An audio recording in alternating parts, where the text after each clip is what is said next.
우선 시간이 제한이 있어서 오늘은 가능하면 이론편에 집중해서 진행을 할 겁니다. 그리고 들어보신 후에 괜찮다, 실습편도 좀 필요한가, 그렇게 나중에 이 얘기가 있으면 또 당연히 이어서 실습편도 준비해서 진행하도록 하겠습니다. 저는 학습 방법을 항상 상호학습을 추구해요. 왜냐하면 학습 방법이 중요한 것 같아요. 내용도 중요하지만 어떻게 학습하느냐가 그 사람의 기억이 얼마나 오래 남고 행동을 변화시켜주는 데를 결정하기 때문에 저는 그중에 제일 좀 상호학습 방법을 쓰는데요. 제가 여러분들하고 질의응답도 좀 하고요. 또 여러분들끼리 이야기하는 시간도 좀 있습니다. 그래서 항상 상호학습을 시작을 할 때 제가 질문을 하나 합니다. 혹시 이 할아버지 누군지 아세요? 할아버지 누굴까요? 엄청 유명한 동양의 할아버지세요. 답이 나오세요. 공자입니다, 공자.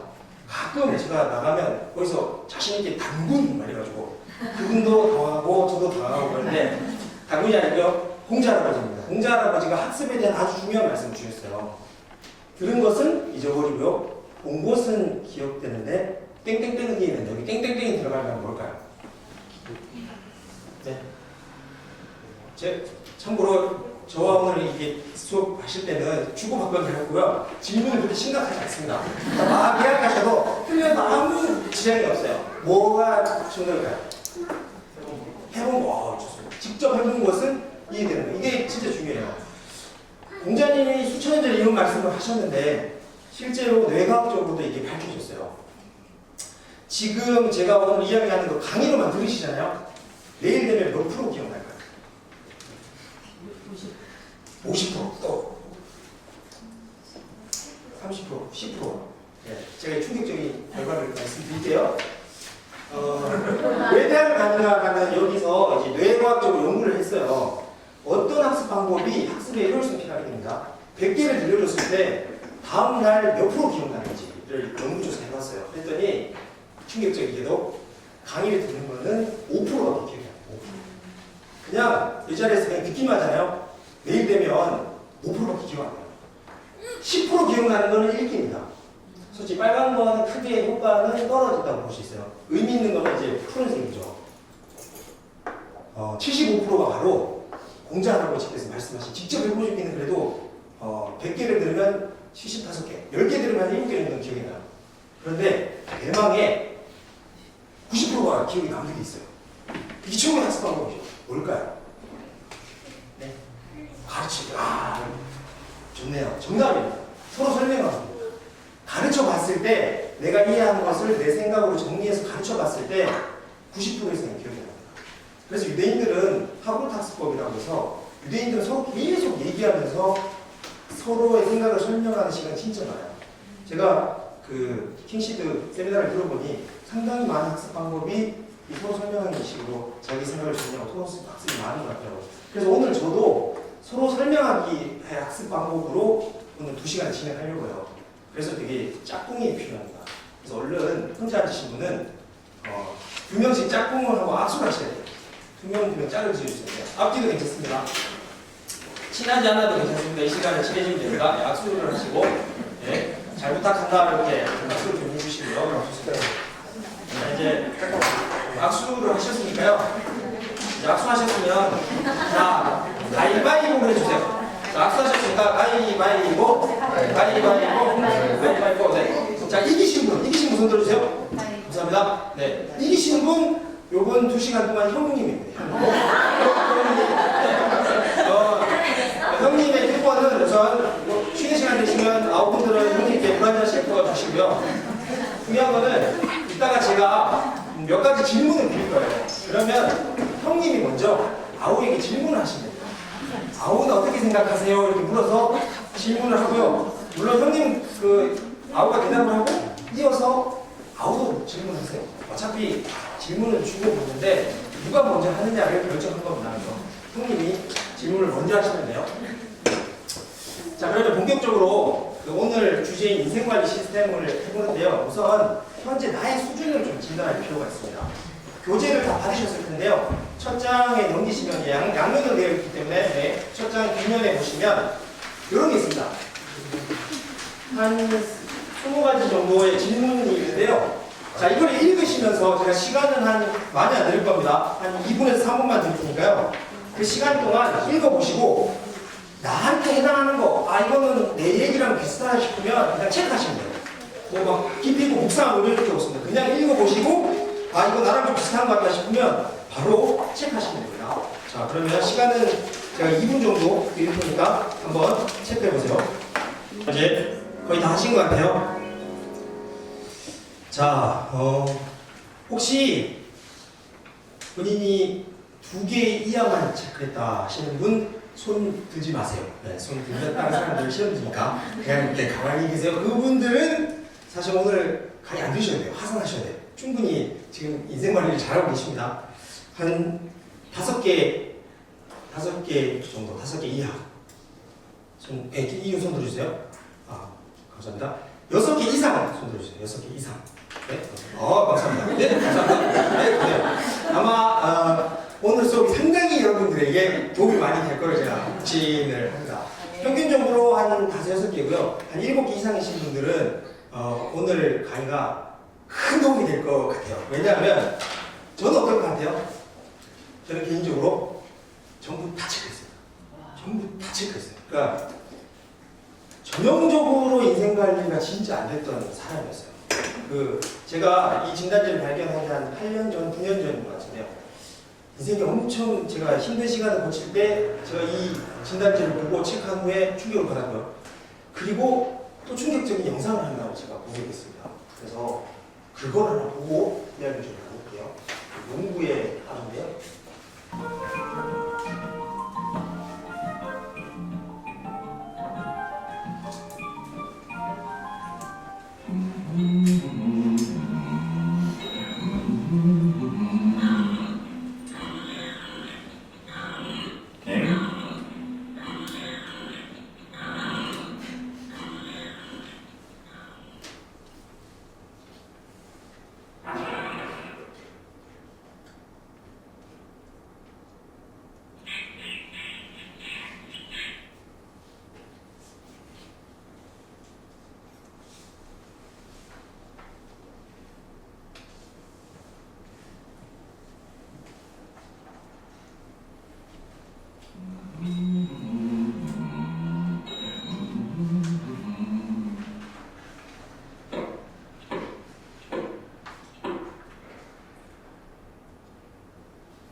충격적이죠? 충격적이지 않나요? 저는 사실 이 영상을 발견했을 때 너무 충격을 받았어요. 이게 남의 이야기가 아니더라고요. 저는 이게 너무 충격을 받았어요. 왜냐하면 이 농부가 아침 새벽같이 일어나서 열심히 살았어요. 그런데 하나도 제대로 이룬 것 없는 깊은 한숨을 쉬며 하루를 끝이 냈습니다. 뭐가 문제였을까요? 이 농부에. 자, 시간은 제가 또 1분 드릴 테니까 형님이 아우에게 물어봐 주세요. 이 농부의 질문, 문제는 뭐였을지 잠깐만 두 분께서 토론을 한번 해보겠습니다. 네, 1분만 토론해보겠습니다.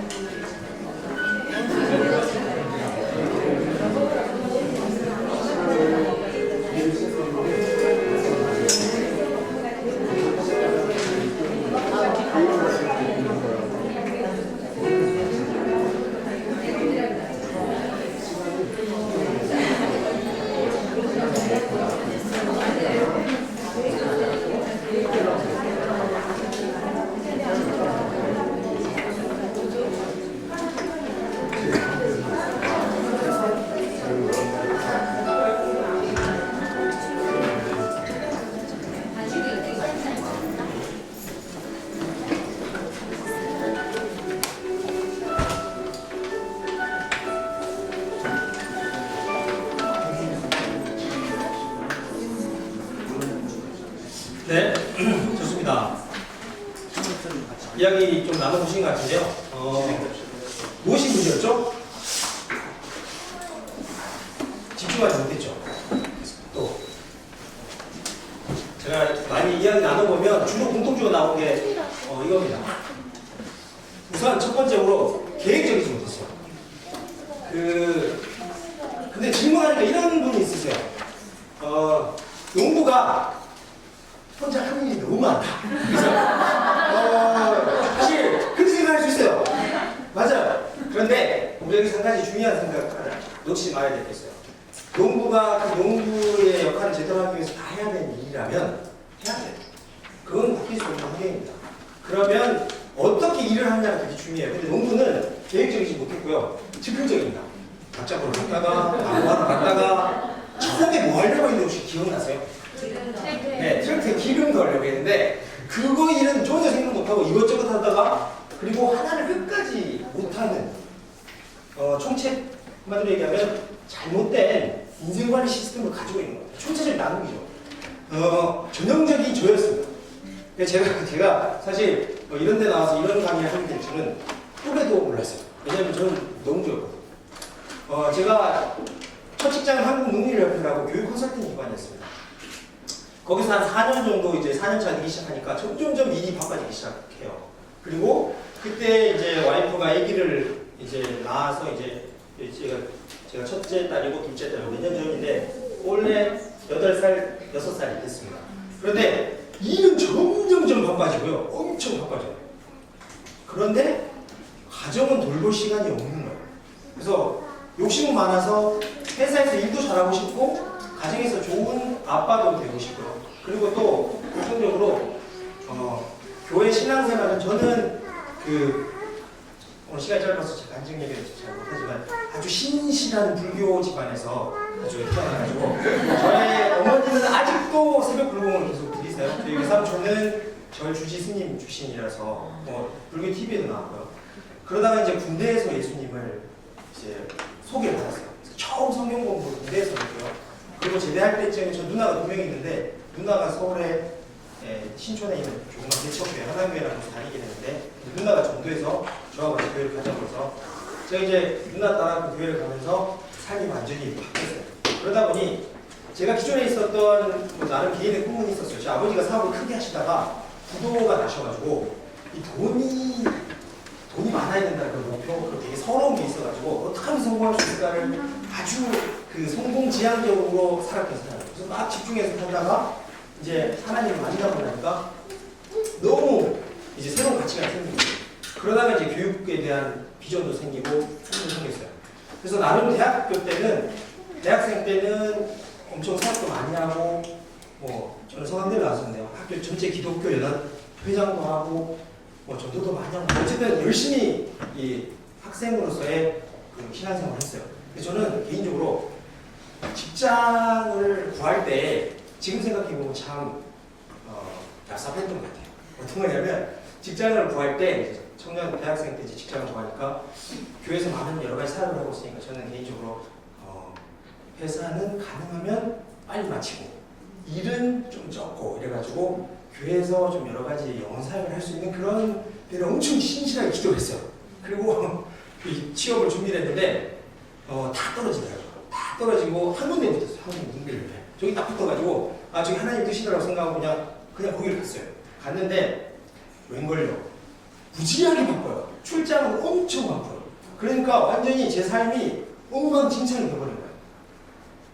근데 술도 안 마시죠. 사회 정치도 안 하죠. 그러니까 회사 내에서 그렇게 인정받는 것도 아닌 것 같고 교회에서는 되게 찝찝하고 죄책감이 있는 거예요.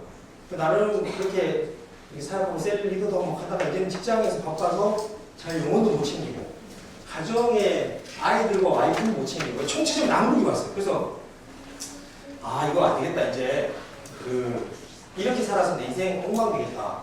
그래서 하나님한테 기도를 했어요. 하나님 이제 직장을 옮겨야겠습니다. 옮기거나 관두거나 뭔가 다른 걸 해야 되겠습니다. 왜냐하면 도저히 이렇게 해서는 아무것도 안 됩니다. 그래서 제가 처음으로 금식 기도를 처음 해봤어요. 금식 기도 한 번도 한 적이 없는데 이때는 너무 절박해서 회사를 그만둬야 되겠다는 내 마음이 확실해졌는데 하나님이 뭔가 신호를 줘야 그만둘 수 있을 것 같아서 이제 기도원에 기도하러 갔어요. 근데 기도하러 갔는데 금식을 하고 기도를 했는데 하나님의 말씀이 아무 말씀이 없는 거예요. 그래서 되게 내가 이걸 실망도 어떻게 해야 되나 그러다가 제 친한 후배 한 명이 늘 저한테 좋은 메시지 같은 거, 좋은 선교사님이나 목사님 메시지가 있으면 MP3에 담아서 주는 친구가 있어요. 그래서 너무 하나님 말씀이 안 들려가지고 걔 MP3나 한번 들어봐야겠다고 들었는데 거기 선교사님 메시지가 저한테 엄청 충격적이었어요. 왜냐면 저랑 비슷했다고. 그분도 엄청 훈련받고 아프리카에 선교 가시는데 그 전에 배웠던 훈련이 아무 효과가 없는 거예요. 그 현장에서. 그래서 거기서 다시 새롭게 시작해서 완전히 현장에서 승리하는 감정이 있더라고요. 근데 그 감정을 보면서 저한테 하나님 뭐라고 말씀하시는 게 느껴졌냐면 재현아, 네가 회사를 그만두고 영혼사역을 한다고 하는데 그러면 네가 진짜 전도하려는 사람들은 현재 어떻게 살 거냐. 니처럼 세상 속에서 완전히 시스템과 세상 돈의 노예가 돼서 하루하루 그냥 급급하게 살기 급한 사람들이다. 네가 그런 사람들을 전도하고 영혼 사역해야 되는데 네가 그 안에서 승리해본 적 한 번도 없으면서 그렇게 도망치듯 나와서 네가 뭐 하겠냐 이러는 거야. 되게 그게 하는 말씀이라는 게 잘 왔어요. 그래서 이거 내 생각과 다르네 이래가지고 당연히 항상 하나님 자기 생각과 하나님 말씀이 다르잖아요. 그럼 순종하면 돼요. 그래서 저는 정신 차려서 정신 번쩍 들더라고요. 그러면 그리고 그 중요한 메시지 중에 하나가 내 안에 하나님의 새 생명이 있으면 하나님의 새 피조물로서의 능력이 있기 때문에 충분히 정복할 수 있다는 강한 복음의 메시지가 그냥 들어왔어요. 그래서 제가 그 이후부터 이제 이 회사를 그만둘 게 아니라 이 안에서 어떻게든 치열하게 승리하는 것을 배워야 되겠다 싶어서 사실은 그때부터 이 시간 관리와 관련해서 집중적으로 연구를 시작했어요. 하고 싶은 건 많고 해야 될 거는 많은데 도저히 이 세 딸을 챙길 수가 없게 된 걸 발견했어요. 그러다가 그 메시지를 듣고 내 안에 충분한 그런 능력이 있다는 걸 깨달았고 그리고 제 멘토 중에 한 명이 중요한 저한테 이제 코칭을 해줬는데 지금 네가 고민하는 거 네만 고민하는 거 아니다. 전에 분명히 비슷한 고민하는 사람이 있고 좋은 해결책을 찾아놨다. 저는 그걸 잘 찾아서 연구하면 분명히 할 수 있다. 그래서 저는 집중적으로 연구를 시작했고요. 그중에 말씀 하나가 내 백성이 지식이 없으면 망하는구나라는 말씀이 좀 크게 와닿았어요. 아무리 하나님의 백성이라도 지식이 없으면 이 세상 가운데 망할 수 있습니다. 천국 가는 문제가 아니고요. 이 세상 가운데 승리 못할 수 있다는 걸 깨닫게 돼서 그러면 하나님에 대한 지식 또 하나님이 우리 안에 주신 능력에 대해서 깨닫기 집중해서 연구를 한 결과 어떻게 하면 농부처럼 살지 않고 내 삶을 잘 관리할 수 있을까를 연구를 그때 한 9년 전에 집중적으로 시작했어요. 그 결과 전에는요. 저는 회사에서 항상 주 3일 이상 야근했어요. 월화수목 금금금 계속 연결되죠. 그래서 주말에 노트북 들고 가서 계속 일하는 거예요. 그러다 보니 가족들하고 시간 보낼 시간 없죠. 운동, 자기개발, 기도, 묵상 이런 시간 거의 잘 못했었어요. 그러다가 지금 그때 이후에 하나님이 가르쳐 주신 여러 가지 지혜와 여러 가지 제 스스로 훈련을 통해서 현재는요 6시 반이면 웬만하면 퇴근을 하고요. 가족과 정기적으로 여행 다니고요. 운동은 매일 1시간 정도, 저보다 40분 정도 하고요. 자기개발 2시간 정도 하고 기도하고 묵상하고 하는 게 1시간 반 정도. 그래서 하루에 한 4시간 정도는 온전히 제 영과 또 제 꿈과 관련된 시간을 쓰고 있어요. 그래서 이 변화된 과정 그리고 그 안에 있는 노하우들을 오늘 좀 이야기 나누려고 합니다. 자, 그러려면 우선 첫 번째 시간의 특징을 우리가 잘 캐치해야 돼요. 시간에 어떤 특징이 있을까요?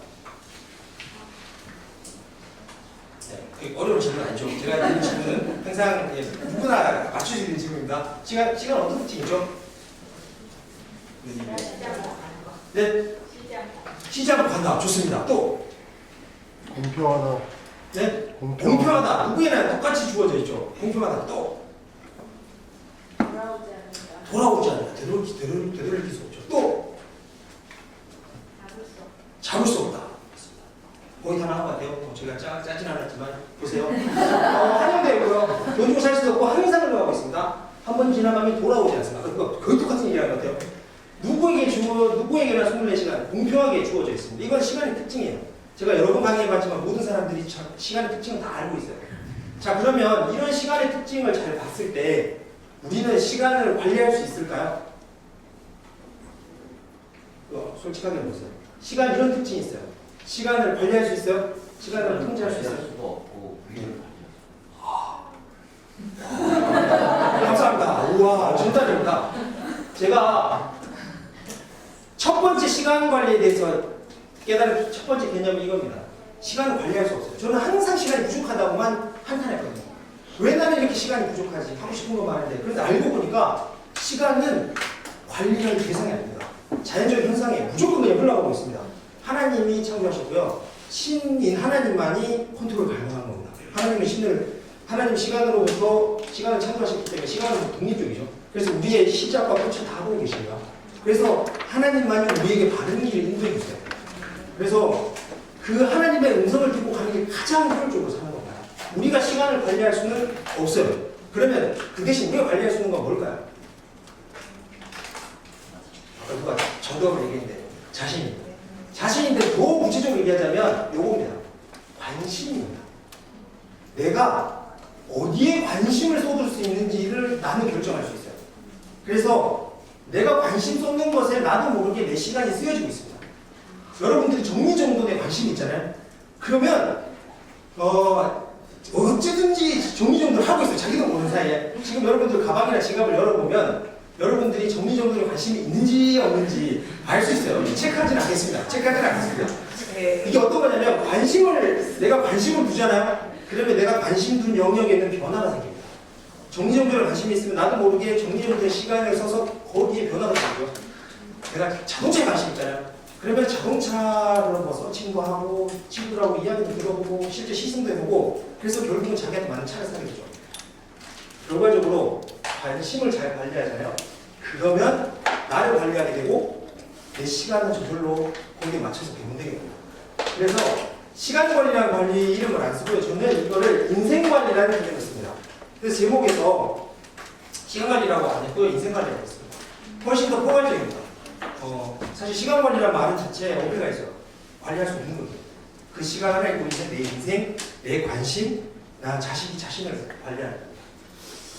자, 그런데 안타깝게도 대부분의 사람들은요, 관심 관리가 잘 안 됩니다.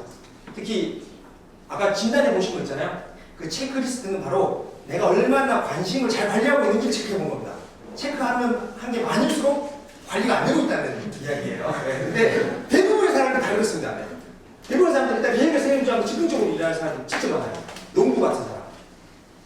또 어떤 사람은요, 계획을 세우는 데는 정말 능해요. 다이어리 쓰는 거 너무 좋아요. 그건 다이어리 쓸 때 막 힐링 내고 커피 한 잔 먹으면서 하루를 계획하는 게 너무 좋아요. 그런데 실행이 안 돼요. 추진이 안 돼요. 안타깝지만 이 사람도 관심관리가 잘 안 되는 거예요. 또 이런 사람 있어요. 지 좋아하는 일 말해요. 자기 좋아하는 거는 엄청 잘해요. 그런데 다른 건 엉망입니다. 저는 이제 인생관리에 대해서 개념이 잡힌 후에 항상 탁월한 인생관리자도 있어요. 훈련하지 않고 이미 잘하는 사람도 있어요. 그런 사람들 늘 관찰하는데 제 친한 후배, 저랑 같이 일하는 한 3년 후배인데 그 친구는 제가 본 거의 베스트 중에 베스트예요. 정말 일과 관련해서는 탁월한 인생관리자예요. 정말 일을 빨리 잘하는 친구예요. 그런데 그 친구는 일을 좋아하기 때문에 좋아하는 건 진짜 잘해요. 그런데 그 친구도 이제 전주에서 올라왔기 때문에 혼자 자취를 하는데요.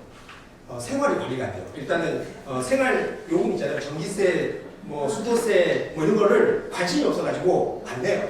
안 내서 거의 빨간 딱지가 붙을 때쯤 너무 그래요. 근데 그것도 잘하는 건 아니에요. 그러니까 내가 해야 되는 것들은 다 고르게 잘 관리해야 돼요. 마지막으로 이런 게 있어요. 어렵고 중요한 일은 피하거나 밀어버립니다. 이게 정말 중요해요. 학생들 마찬가지죠. 매일 예습 복습을 통해서 여러분 과거도 매일 하루에 배운 걸 예습하고 복습하고 해서 시험 기간 중에 한 번도 이렇게 벼락치기 안 하고 이렇게 늘 평안하게 그렇게 시험 치러 가신 분 손 들지 마세요. 네, 손 들지 마세요. 손 들지 마세요. 네. 왜냐하면 어렵고 중요한 일을 자꾸 피하거나 잃어버려요. 저는 회사를 다니면서 보고서 쓰는 거 있잖아요. 대학생이시면 아마 레포트 쓰는 거, 뭐 새로운 개선안을 만드는 거, 이런 어렵고 중요한 일 있으면 피해버려요. 이거 전부 다 관심 관리가 안 돼서 있어요. 그런데 소수의 탁월한 관리자들이 있어요. 인생 관리자. 이 사람들은 일단 여유가 있어요. 그 농부처럼 막 저도 완전 농부였습니다. 여유가 있는 이유는 그 사람들은 미리 일을 끝내놓고 있어요. 제가 인생관리 시스템에 대해서 만들기 시작할 때 저한테 제일 많은 도움을 주고 저한테 벤치마킹 대상이 된 사람이 제 첫 번째 직장 사수였어요. 근데 그분은 일단 저는 그분이 천재라고 생각했어요. 왜냐하면 저는 매일 할 일, 많이 봐야 일주일, 내 다음 주에 할 일 정도만 이제 체크하고 생각하고 있는데 그 제 옆에 앉았는데 사수인데 저한테 문득문득 야, 다음 달에 뭐 해야 되니까 미리 준비해라. 다음 분 뒤에는 이런 거 해야 된다. 야, 연말에 이런 거 있는데 이 아이디어는 뭐냐 이런 거를 막 물어봐요. 저는 저 사람 도대체 머릿속에 어떻게 된 거냐. 나는 지금 매일 거 일주일 하기도 바쁜데. 근데 알고 보니 그 사람들은 일을 미리 생각하고 준비하다 보니 여유가 있는 거예요. 그러니까 자연스럽게 일과 삶의 조화가 있어요. 그분 아직도 제가 전도하고 있는 제 이제 형이에요. 다른 회사 가요. 형인데 예수님을 안 믿어요. 그 대신 뭐 다이빙하고 뭐 이런 거 엄청 좋아해요. 신기하게 그 일을 그렇게 그 사람이 일은 정말 많아요. 근데 빨리 끝내고요. 일을 끝내고 다이빙도 하고 자기 취미를 잘 좋아하는 거예요.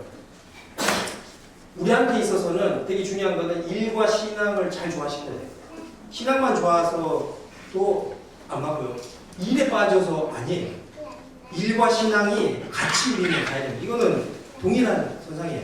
신앙이 좋으면 일을 잘하게 돼 있어요. 그게 맞죠. 일 잘한다고 신앙은 아닐 수 있어요. 그러나 진짜 우리 바르게 신앙이 좋으면 일도 잘하게 되어 있습니다. 이 균형을 잘 맞춰야 되고요. 그 다음에 농부하지 못했던 집중하면 하기로 한 거는 완기를 짓는 특성이 있습니다. 그래서 저는 이게 천재들만 그런 줄 알았어요. 그래서 저는 그렇게 할 수 없다고 생각했어요. 나는 농부니까.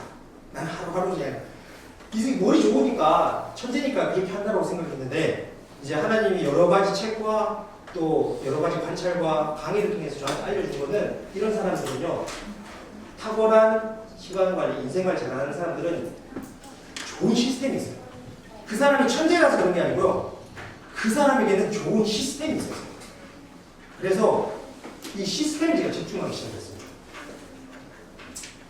관심을 아까 인생은 시간을 관리하는 게 아니라 관심을 관리한다 그랬죠. 아까 그런 사람들은 관심을 아주 효율적으로 관리할 수 있는 그들만의 시스템이 있습니다. 그래서 저는 그 시스템을 집중하기 시작했어요. 그러면 이 얘기는 마찬가지입니다. 그 사람이 천재가 아니라 좋은 시스템을 갖췄기 때문에 나도 좋은 시스템을 갖추면 그 사람들처럼 살 수 있다라는 전제가 나오는 거죠. 가정이 있는 거죠. 그래서 저는 그걸 집중을 해봤어요. 그럼 또 질문 하나 드려볼게요. 시스템이 뭘까요? 우리 시스템은 많이 쓰잖아요. 우리 교회는 참 시스템이 좋아. 우리 회사 인사 시스템이 괜찮아. 대한민국에 지금 현재 무슨 시스템 안 좋았는데 시스템은 뭘까요? 혹시 틀. 맞습니다. 또 우선 사전적 의미는 읽어봐도 뭔지 잘 어려워요. 이게 그런데 이 그림을 잘 보시면 좀 이해가 됩니다. 무슨 말이냐면 자 필요한 기능을 실현하기 위해서 아웃풋을 얻기 위해서 내가 얻고 싶은 아웃풋이 있는데 결과죠. 그 결과를 얻기 위해서 인풋을 넣어요. 이렇게 재료 같은 걸 인풋 넣죠. 근데 그 인풋을 프로세스로 처리를 해요. 그러면 그 결과가 아웃풋이 나와요. 근데 이 아웃풋 결과물을 피드백이 프로세스로 해주고 인풋을 줘서 이게 유기체로 아까 누가 틀이라고 말씀 주셨는데 이 유기체가 틀로 계속 돌면서 얻고자 하는 아웃풋을 만들어내는 게 시스템입니다. 예를 들면 조금 더 이해가 될 수 있어요. 대표적인 시스템의 예는 뭘까요? 우리 몸입니다. 몸이 아주 전형적인 시스템입니다. 자, 인풋은 뭘까요? 먹는 거죠. 음식물 먹어요. 그럼 프로세스는 뭘까요? 소화를 하죠. 그럼 아웃풋은 뭘까요? 똥, 뭐 이런 거 배출 이렇게 하시는데 우리가 똥을 누기 위해서 먹지 않잖아요. 우리 왜 먹죠? 에너지. 아웃풋은 에너지입니다. 제 여러 강의를 가지고 큰 소리로 똥 그러시는데 우리가 제일 중요한 거는 시스템의 목적은 아웃풋이에요. 아웃풋은 에너지를 얻기 위해서 하는 겁니다. 이게 바로 전형적인 시스템의 예죠. 이런 것도 시스템입니다. 이게 어떤 거냐면 컴퓨터죠. 스마트폰. 우리가 얻고 싶은 정보를 입력하죠. 인풋으로. 스마트폰에 여러분 네이버에 있는데 입력창을 치잖아요. 그러면 입력되면 그 CPU에서 프레스가 돌아서 아웃풋으로 화면에 착 보이는 거죠. 그게 시스템입니다. 시스템은 세 가지 특징이 있어요. 어떤 특징이냐면 첫 번째, 만드는데 투자 비용이 듭니다. 공짜가 없어요. 시스템은 항상 투자를 해야 돼요. 시간이든 비용이든 투자를 해야 되고요. 두 번째는 좋은 시스템은요, 좋은 결과물을 만들어냅니다. 이게 정말 중요해요. 그래서 수학 기억나세요? 대우라고 이렇게. 요게 참이면, 요걸 이렇게 뒤집어도 참이에요. 무슨 말이냐면, 나쁜 결과물을 얻고 있다면, 나쁜 시스템을 가지고 있다는 거예요. 여러분들이 혹시 내 인생이 내가 생각하는 것만큼 좋지 않다, 나쁘다고 생각하시면, 여러분의 시스템이 좀 잘못되어 있는 거예요. 세 번째, 이 시스템은요, 지속적으로 발전합니다. 그냥 한번 만들었다고 끝나는 거 아니에요. 이 시스템 계속 업그레이드 되죠. 뭐 앱도 그렇고 스마트폰도 그렇고. 시스템은 고정된 게 아니에요. 계속 발전합니다. 제가 이 세 가지 특징을 말한 이유가 제가 오늘 여러분하고 이야기 나눌 인생관리 시스템도요, 똑같은 특징이 있습니다. 여러분들이 정말 내가 원하는 삶을 살고 싶으시면 시스템을 만들기 위해 투자하셔야 돼요. 오늘 잘 오셨어요. 오늘 오셔서 2시간 정도 투자하시는 거. 그런데 이걸로 끝이 아니에요. 많은 연습과 뭐 이런 게 좀 필요해요. 투자를 하셔야 되고요. 그래서 좋은 시스템을 여러분들이 만들잖아요. 그러면 자연스럽게 좋은 결과물을 낳게 되어 있습니다. 그리고 그 시스템은 지속적으로 발전합니다. 저도 7년 전에 이제 시스템을 만들었어요. 1차 제 버전 1 시스템을 만들었어요. 그리고 지금은 한 8년째, 9년째 쓰고 있기 때문에 엄청 시스템이 버전업이 됐어요. 뭐는 나중에 한번 보여드릴게요. 자, 그래서 저는 이거를 이렇게 정리를 했어요. 인생관리 시스템을 라이프 디자인 앤 디벨롭먼트 시스템. 이게 어떤 거냐면요, 내가 원하는 인생을 그리고요, 그 인생을 향해서 계속 성장 발전하는 시스템입니다. 그래서 이 앞자만 따서 LDD 시스템이라고 이름을 붙였어요. 있어 보이죠? 네, 감사합니다. 좋은 사진 LDD 이렇게 했고요. 자, 그러면 인생관리 시스템도 동일합니다. 자, 시스템 개념에서 중요한 세 가지 요소가 뭐라고 했죠? 인풋, 프로세스, 아웃풋입니다. 그래서 인생관리 시스템도 똑같습니다. 인풋, 프로세스, 아웃풋 요 세 단계가 있어요. 그러면 인생관리 시스템에서 인풋은 뭘까요? 인풋. 우리가 우리 인생을 살고 싶을 때 내가 인풋으로 투자해야 될 거는 뭘까요? 아까 중요한 개념 중에 하나 나왔습니다. 관심입니다. 관심. 내 에너지입니다. 내가 어디에 에너지를 투자할 건지 첫 번째 인풋을 잘 정리하셔야 돼요. 나의 관심을 정리하는 겁니다. 두 번째 프로세스는 뭐냐면요, 이 들어오는 관심을 지속적이고 집중적으로 관리할 수 있는 프로세스를 만드는 겁니다. 되게 중요한 게요, 지속하고 집중하는 게 참 중요한 거예요. 다이어트에 관심이 있어요. 다이어트에 관심이 있는데 지속이 안 되죠. 지속이 안 되거나 아니면 한 일주일은 바짝해요. 그럼 끝나버려요. 아니면 집중적이지 못해요. 밥을 한 반 정도만 먹어야 되는데 늘 95%를 먹으면서 하고 있으면 안 됩니다. 영어도 마찬가지예요. 영어 우리 제 영어를 잘하고 싶잖아요. 그러면 그 영어에 대한 관심은 많지만 우리 다 영어 관심, 저도 영어 엄청 많습니다. 그런데 지속하고 집중이 안 되기 때문에 우리 영어 실력이 안 늘고 있는 거예요. 지속하고 집중하잖아요. 그럼 영어는 무조건 늘게 돼 있어요. 그거는 그 하나님의 심고 뿌리는 그 열매 맺는 똑같은 원리입니다. 마찬가지예요. 그러면 결과적으로 관심을 잘 정리해서 지속하고 집중하면 아웃풋은 뭘까요? 어떤 아웃풋이 나올까요? 저는 이겁니다. 성공적인 하루입니다. 우리가 인생에 대해서 막 너무 거창하고 복잡하고 크게 생각할 수도 있는데요. 제가 하나님한테 받은 미션은 작은 것 순종하라였어요. 하루를 잘 살면 된다는 확신을 얻게 됐습니다. 그래서 저는 진짜 하나님 안에서 하나님이 계획하신 완벽한 하루를 제가 온전히 잘 살면 그 하루가 모여서 일주일이 되고요. 그 일주일이 모여서 한 달, 1년치 인생이 되는 걸 깨닫게 됐어요. 그래서 제가 여러분들한테 나누고 싶은 인생관리 시스템의 아웃풋은 아주 성공적인 하루입니다. 그런데 이 성공적인 하루는요, 이런 인풋과 프로세스 때문에 좋은 습관들로 가득 차게 되어 있습니다. 결국 우리의 하루는요, 우리가 가진 작은 습관들이 모여서 그냥 하루가 만들어지는 거예요. 좋은 습관들만 만들어 놓으면 자동적으로 성공적인 하루가 되게 되는 겁니다. 그게 바로 인생관리 시스템 인풋 프로세스 아웃풋입니다.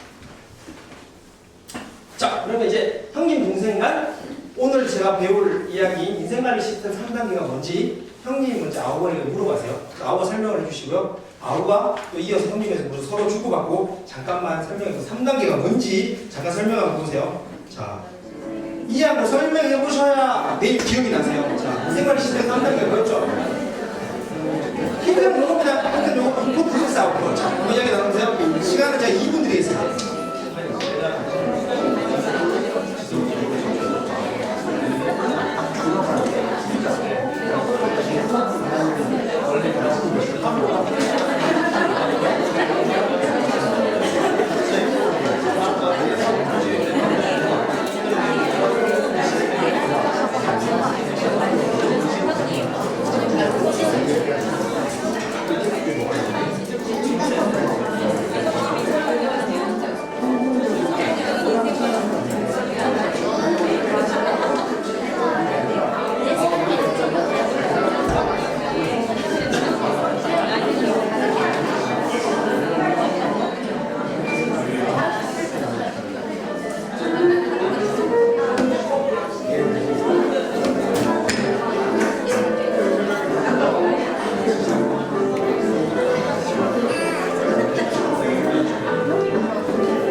네, 좋습니다. 자, 이거 형님만 질문하신 거 아니에요? 아웃컷 본인 이야기할 다음에 형님께 질문하셔야 됩니다. 서로 설명해 봐야 이해가 되고 기억에 오래 남기 때문에 제가 중간중간 갑자기 질문을 드릴 겁니다. 우선 인풋은 뭐였죠? 네, 관심 에너지입니다. 내 관심을, 내 에너지를 어디에 투자할 건지.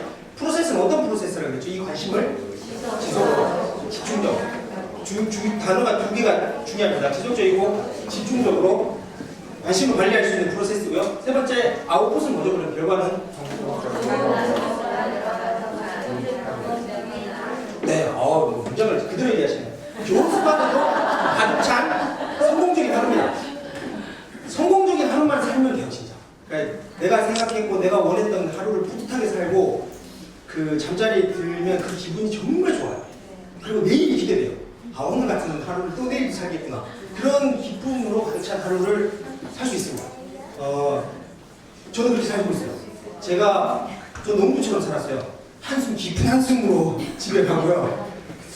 다음날 일어나면 그 하루에 그 무거운 짐을 얹고 하루 시작했어요. 근데 지금은 제가 계획했던 거에 90% 이상은 항상 웬만큼 끝내고 가뿐한 마음으로 갑니다. 제가 그렇게 했다면 여러분들 충분히 할 수 있어요. 이게 절대 막 타고날 때부터 태어날 때부터 관심관리자가 이야기하는 거 아니에요.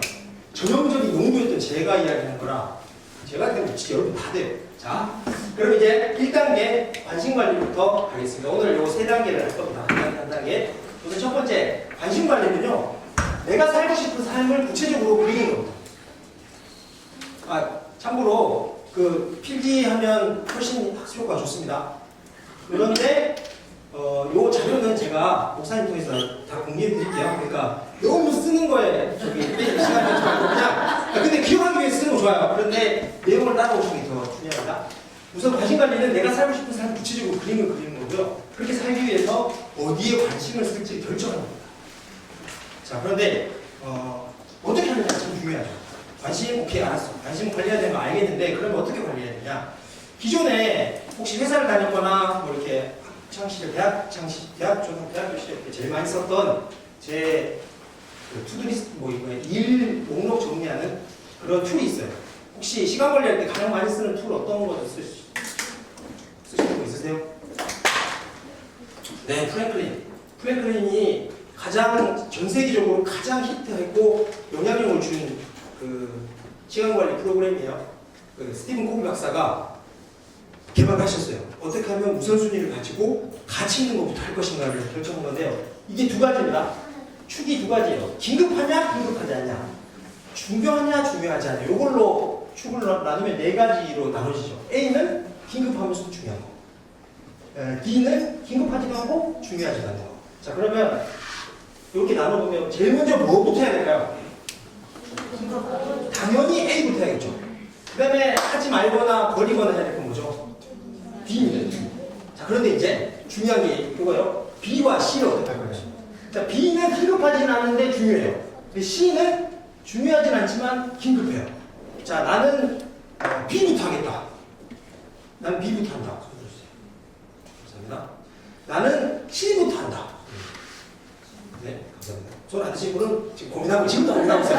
이걸 문제다, 저걸 문제다. 마찬가지예요. 그런데 제가 회사에 직장 가서 직장이나 회사 다니시는 분들한테 묻잖아요. 그러면 어디에 손을 닫을까요? C에 닫습니다. 솔직한 마음으로 B를 하고 싶어요. 그리고 프랭클린 스티븐 코브도 시간 관리를 잘하기 위해서는 B부터 하라고 해요.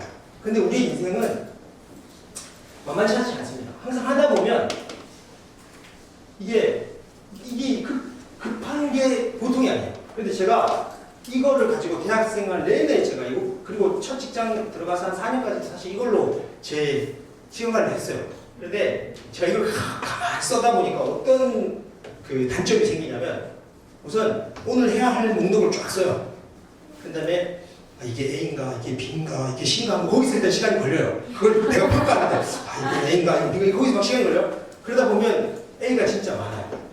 그리고 B하고 C가 있는데 하루를 열심히 살아도 A만 해도 하루가 모자라요.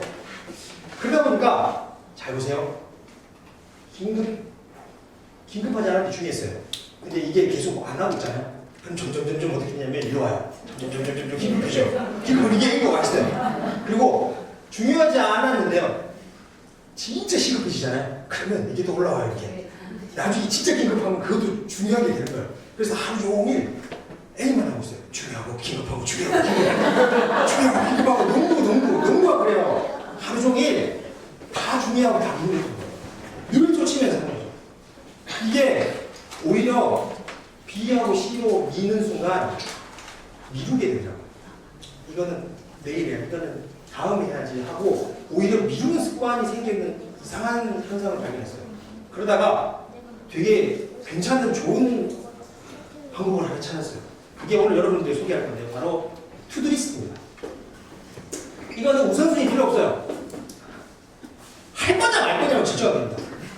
해야 되냐 안 해도 되냐 이거만 결정하는 거예요. 해야 되면 해야 되는 거예요.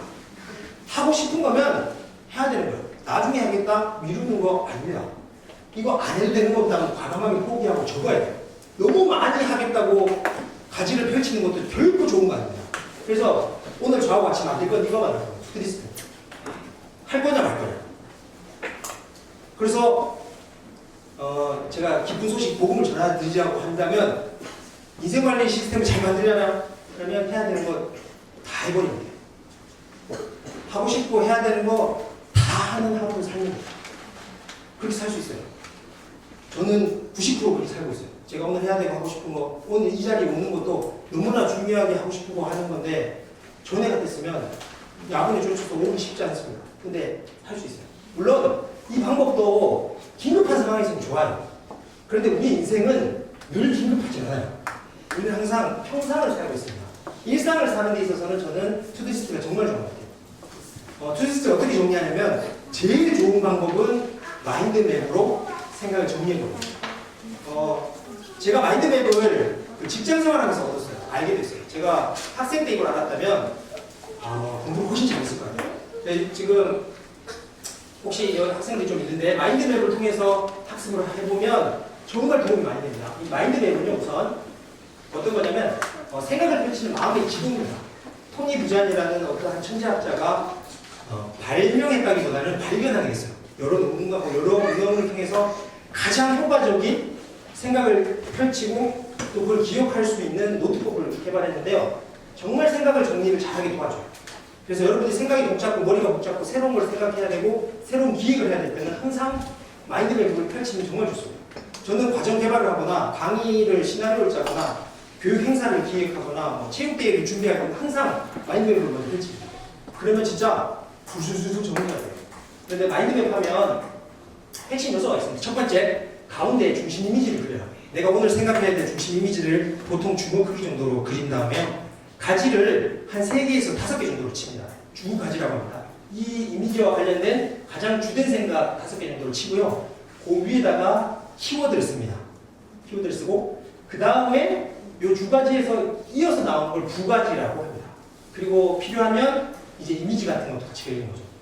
자, 이게 왜 최고의 그 두뇌를 활용한 이 기록법이냐면 지금 여러분들이 쓰고 있는 노트법은 다 우리 뇌 한쪽만 쓰고 있어요. 논리적인 사고의 왼쪽 좌뇌만 쓰고 있습니다. 그런데 이렇게 필기를 하시잖아요. 그러면 우뇌들 같이 써요. 우뇌를 언제 쓰냐면 그림을 그리고 그럴 때 우뇌가 이 활성화됩니다. 그래서 좌뇌우뇌를 동시에 쓰기 때문에 창의력도 훨씬 발현이 되고요. 나중에 기억도 많이 됩니다. 그런데 여러분 생각이 이거 쉬울 것 같아요? 어려울 것 같아요? 복잡하고 어렵죠? 그래서 사람들이 잘 안 해요. 제가 오늘 너무나 쉽게 하는 방법을 알려드릴게요. 우선 첫 번째 어떻게 하냐면요. 작성 방법을 설명해 드릴게요. 그 마인드맵은 이렇게 종이를 이렇게 세로로 둘까요? 가로로 둘까요? 세로? 가로. 왜 가로로 둘까요?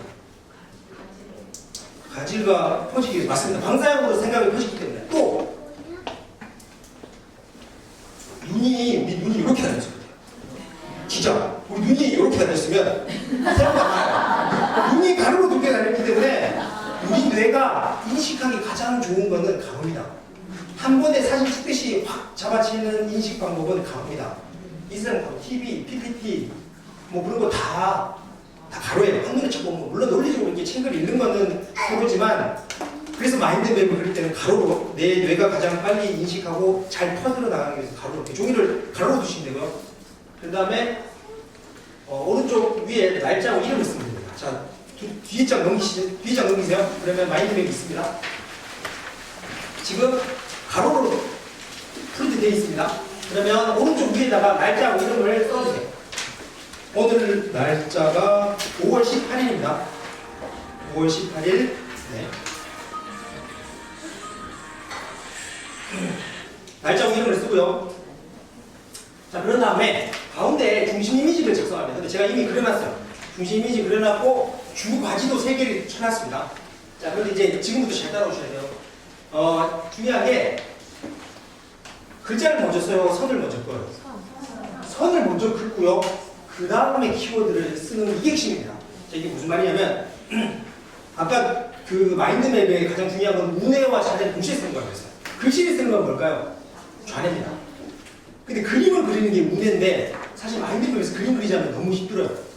근데 선을 이렇게 쫙 치잖아요. 난치듯이 쫙 선을 치면 우뇌가 발동을 합니다. 그걸로 충분하네요. 우선은 물론 그림을 좋아하면 그림을 그려도 되지만 선을 먼저 이렇게 쫙 치면 우뇌가 어느 정도 자극이 됐기 때문에 생각이 뻗어나요. 그래서 쓰면 돼요. 그래서 근데 이렇게 제가 실습을 이렇게 얘기를 해도 항상 글씨를 쓰고 선을 긋는 사람이 있어요. 그러지 마시고 먼저 선을 긋고 한번 글씨를 써보세요. 그러면 더 생각이 잘 뻗어나요. 자, 그래서 관심과 관련이 목록을 지금 제가 잠깐 작성을 한번 해볼게요. 자, 크게 3가지 파트로 나눴어요. 우리가 원하는 인생을 살기 위해서는 이 3가지 축을 다 골고루 해야 됩니다. 첫 번째는 자기개발이고요. 우리는 꾸준히 우리를 개발하고 훈련해야 돼요. 하나님 우리에게 준 영혼 육을 다 훈련하면서 우리의 원하는 삶을 살기 위해서 계속 자기개발을 해야 됩니다. 그 다음에 우리가 또 관심을 가져야 될 거는 가정하고 재정이 있습니다. 그 다음에 사회생활이죠. 일, 직장생활, 신앙생활, 교회일 수 있습니다. 그래서 이 3가지를 가지고 가지를 뻘쳐 보는 건데요. 제 거를 간단히 우선 사례를 한번 설명을 드릴게요. 저 같은 경우는 그 자기개발을 저는 3파트로 나눴어요. 좀 더 있긴 한데 우선 중요한 건 영혼육입니다. 제가 원하는 삶을 살기 위해서 저는 영혼육이 다 좋게 개발돼야 된다고 생각하기 때문에 영적인 거는요. 불신자 전도하고 기도하고 말씀 보고 영적인 제 훈련 관심 영역이고요. 혼적인 거는 영어 공부하고 제가 이 교육과 관련 일을 해야 되기 때문에 교육과 관련된 거고요. 근데 우리 육체도 잘 관리해야 돼요. 몸무게 컨디션, 근육 운동 지속적으로 하는 거. 이게 제 관심의 영역이고요. 네트워크 관리는 여러 가지 네트워크를 통해서 하고요. 여기 꿈의 성장이라는 전 대안학교 관련돼서 계속 준비하고 있기 때문에 대안학교 관련된 제 꿈과 관련된 자기개발 영역이 있고요. 가족은 저희 집안은 아직 처가도 그렇고 다 불신자예요. 그래서 전도해야 되는 게 있어서 우리 가족들 전도, 가족 예배, 자녀 교육 로드맵 그리는 거, 뭐 추억 만들기, 가정과 우리 가정에 관련된 제 관심 목록이고요. 회사는 사회생활은 회사하고 교회입니다. 그래서 회사에서 내 할 일, 교회에서 내가 어떤 역할을 해야 될지 이렇게 제가 이거는 현재 하고 있는 일만 쓰는 게 아니에요. 내가 원하는 내 삶을 살기 위해서 내가 관심을 둬야 될 것을 다 써보는 겁니다. 영혼유, 자기에 관련해서는 또는 가정, 결혼하셨으면 남편, 아내, 자식, 또 우리 원래 부모님, 그리고 회사 일 하시면 회사, 그리고 교회 이렇게 해서 관련해서 본인의 관심 영역을 써보는 겁니다. 자, 그러면 제가 시간 7분 드릴 테니까요. 7분 동안 여러분이 생각하는, 여러분의 인생을 원하는 삶을 살기 위해서 어디에 관심을 둬야 될지 지금 마인드맵에 최대한 가지를 치고 써볼 텐데요. 제가 5분 줬을 때 50개 이상 쓰시는 분 상당히 많습니다. 7분이면 훨씬 더 많이 쓸 수 있어요. 자, 우선 그 퀄리티를 생각하지 마세요. 그냥 양을 많이 생각하세요. 가능하면 일단 많이 한번 내가 생각하는 가지를 집중적으로 한번 쳐보시면 됩니다. 제가 시간에 7분 드릴 테니까 7분 동안 최대한 한번 써보세요. 자, 시간 드리겠습니다. 네, 자, 감사합니다. 감사합니다. 너무 활발하게 이야기해 주시네요. 좋습니다. 전반적으로 표정이 좋아졌어요. 전반적으로 표정이 되게 기분이 좋아졌습니다. 기분 좋죠? 그렇잖아요. 우선 내가 진짜 하고 싶어 해야 되는 것들을 머릿속에 있는 거랑 마인드맵을 그래서 정리해 보는 건 다르고요. 그리고 손으로 쓰는 거랑 남에게 이야기해 보는 거랑 또 다릅니다. 이야기하다 보면 더 내가 정리가 되고요. 또 남 이야기를 듣잖아요. 그럼 되게 좋은 게 있어요. 얼른 벤치마킹해서 이렇게 네 가지에 쳐도 돼요. 우리는 항상 배우면 됩니다. 좋은 걸 벤치마킹하면 돼요. 자, 그런데 관심 관리에 원칙이 있습니다. 원칙. 어떤 거냐면 첫 번째는 우리가 쓸 수 있는 관심의 양에는 한계가 있다는 것은 인정해야 돼요. 우리가 가진 육체의 에너지와 하루에 24시간이나 한정된 에너지가 있습니다. 여러분들이 지금은 제가 가능한 가지를 많이 펼치라고 했어요. 그리고 이거를 조금씩 정리할 필요는 있어요. 왜냐하면 제가 대학생 때 농가를 갔을 때 이게 참 좋은 경험이었는데 농부 아저씨가 전지가위를 주면서 포도 가지 이렇게 생긴 거 다 자르라고 그러더라고요. 제가 볼 때 이거 뭐 멀쩡하고 병충해도 아니고 아무 문제도 왜 자르냐고 했더니 그 농부 아저씨가 이거 안 잘라주면 영양분이 다 퍼져가지고 상품으로 쓸 수 있는 포도가 하나도 안 맺힌다는 거예요. 가지를 쳐줘야 실하고 굵은 상품이 될 수 있는 포도가 맺힌다는 거예요. 우리가 우선 현재는 내가 관심을 둬야 될 걸 일단 정리하고요. 나중에는 자꾸 쳐다보면 이걸 진짜 해야 되냐 말아야 되냐는 게 정리가 됩니다.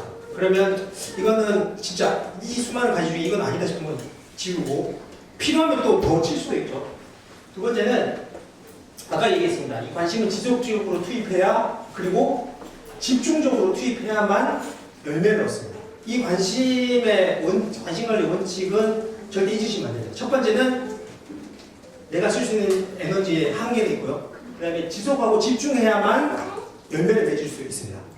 자, 그래서 그 지속적이고 집중적이고 또 나의 그 가지치기를 잘할 수 있는 팁을 하나 드리자면 우선 자주 봐야 됩니다.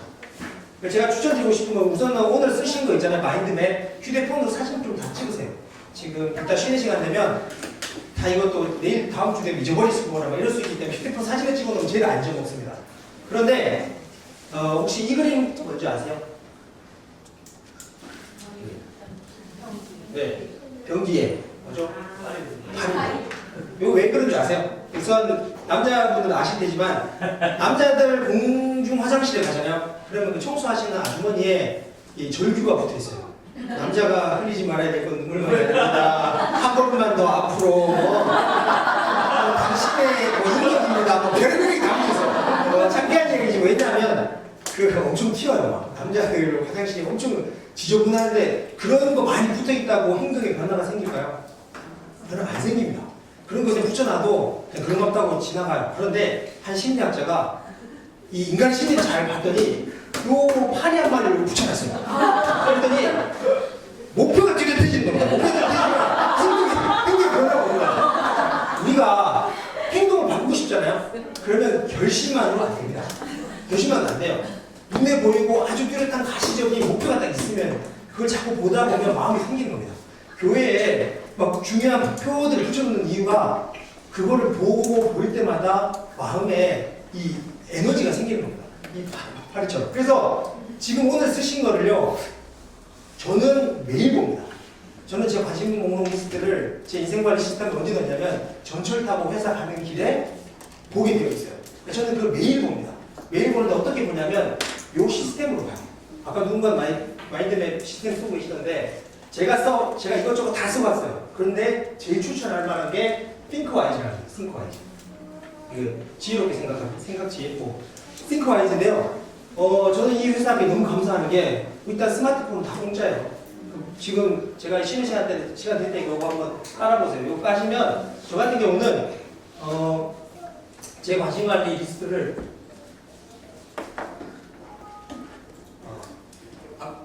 이따 쉬는 시간 그냥 보여줄게요. 어떤 거냐면 저는 매월 관심관리 리스트를 만들어서 그걸 아까 얘기한 것처럼 전철 타고 출근하는 시간에 많이 가고 하루에 5분씩만 가요. 그러면 저를 다시 돌아보게 돼요. 아 맞아, 난 진짜 이거 하고 싶은 사람이지. 그러다 보면 아 맞아, 오늘 아버지한테 전화 한번 드려야겠다. 아버지한테 카톡이라도 한번 보내야 되겠다.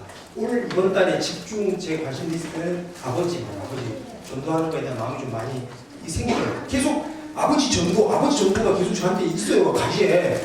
그러면 오늘 갑자기 마음 확 일어납니다. 그러면 카톡 보내고 또 기도하게 되고. 자주 봐야 행동이 변화가 생깁니다.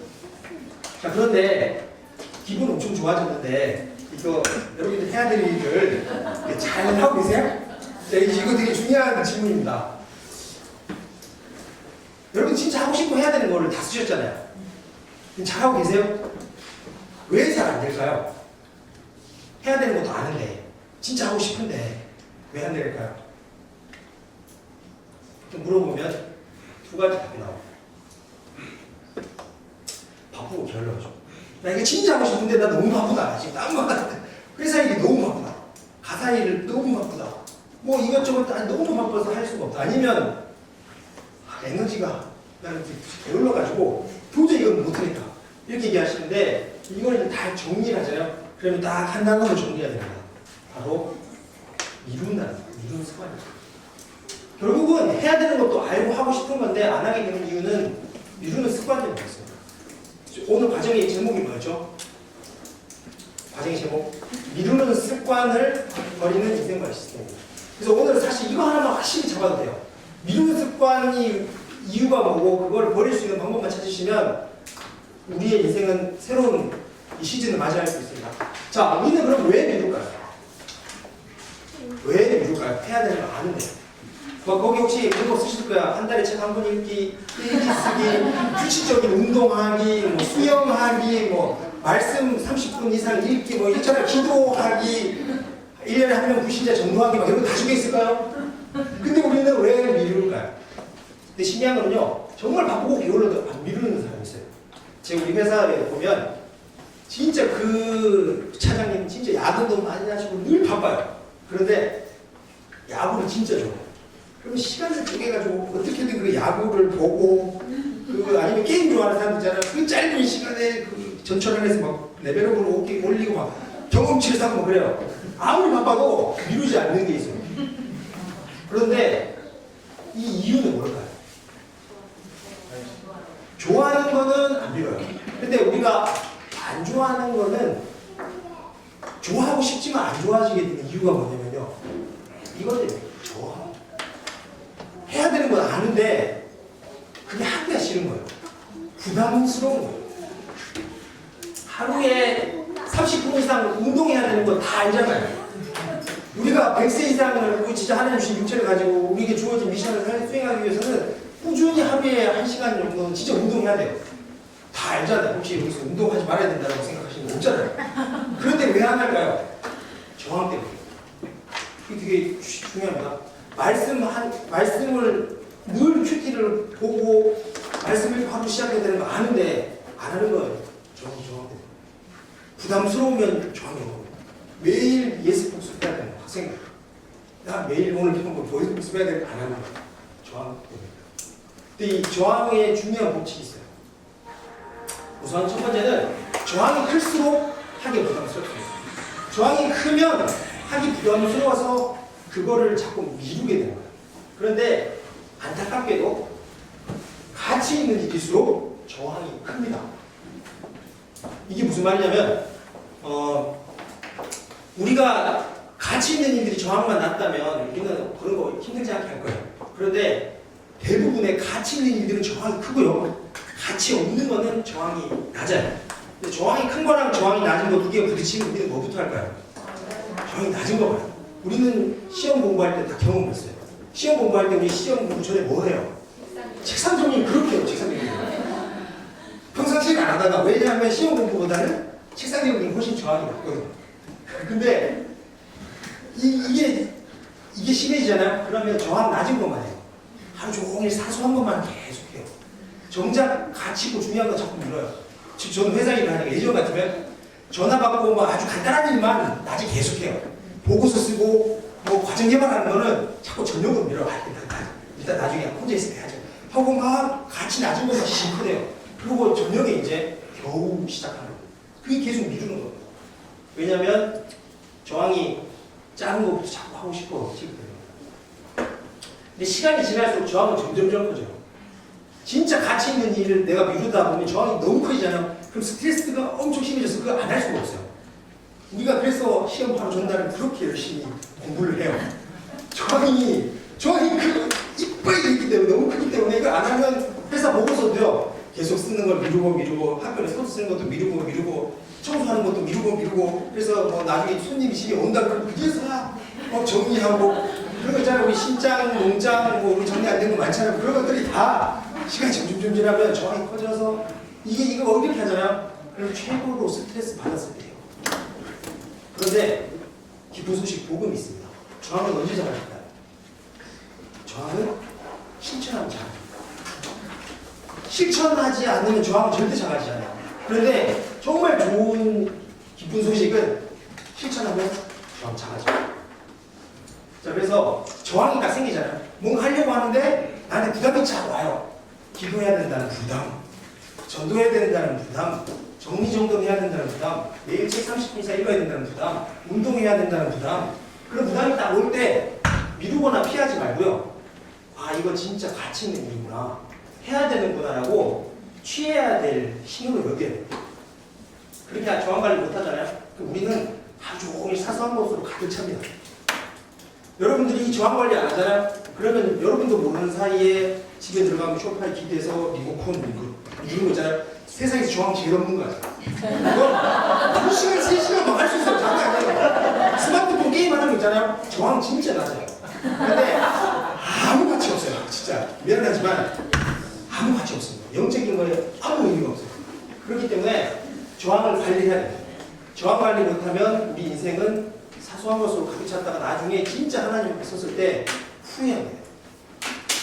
제가 어떤 분한테 이야기 들었던 것 중에 제일 감동적인 것 중에 하나가 우리가 하나님 앞에 섰을 때 예수님 앞에 우리 인생을 한번 다 평가를 받잖아요. 우리가 살아온 인생을 다 평가를 받을 때 나도 울고 예수님도 운대요. 왜 웃냐면 내가 살아왔던 내 인생의 여정을 펼쳐놓고요. 예수님이 재현아 너를 향한 내 인생의 계획은 이거였다고 두 개 펼쳐놓는데 너무 차이가 나요. 그래서 내가 너무 슬픈 거죠. 아, 예수님이 저를 향한 계획이 이것이냐고. 이런 원대한 꿈이 있었는데 저는 몰랐다고.